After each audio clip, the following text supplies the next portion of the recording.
हम मीनू झा गोर लगै छी समस्त मिथिलावासी के। आदरणीय श्री मणिकांत झा जी के रचना एकटा भगवती के गीत लऽ कऽ उपस्थित छी।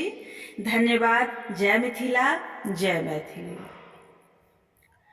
चलू दुर्गा घर साँझ देखाए आबी, चलू दुर्गा घर साँझ देखाए आबी है, देखाए आबी, देखाए आबी है, देखाए आबी, जगदम्बा के मन सो मनाए आबी, चलू दुर्गा घर साँझ देखाए आबी, चलू दुर्गा घर साँझ। दुर्गा के दर्शन सो दुख दर्द दूरे, मनक मनोरथ सब होई पूरे।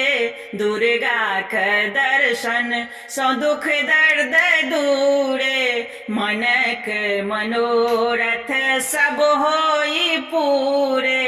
जननी के फूल चढ़ाए आबी, हे जननी के फूल चढ़ाए आबी, चलू दुर्गा घर साँझ देखाए आबी, चलू दुर्गा घर साँझ।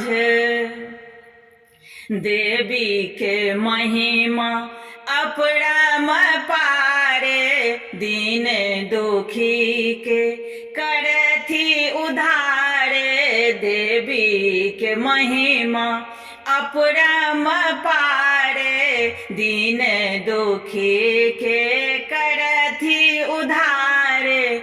हमहु सब अर्जी लगाए आबी, हे हमहु सब अर्जी लगाए आबी, चलू दुर्गा घर साँझ देखाए आबी, चलू दुर्गा घर साँझ।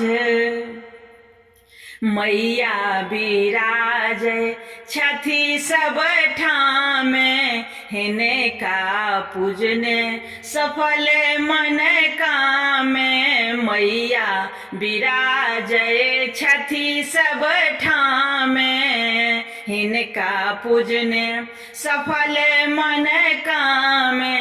मणिकांत गीत सुनाए आबी, हे मणिकांतक गीत सुनाए आबी, चलू दुर्गा घर साँझ देखाए आबी, चलू दुर्गा घर साँझ देखाए आबी है, देखाए आबी, जगदम्बा के मन सो मनाए आबी, चलू दुर्गा घर साँझ देखाए आबी, चलू दुर्गा घर साँझ।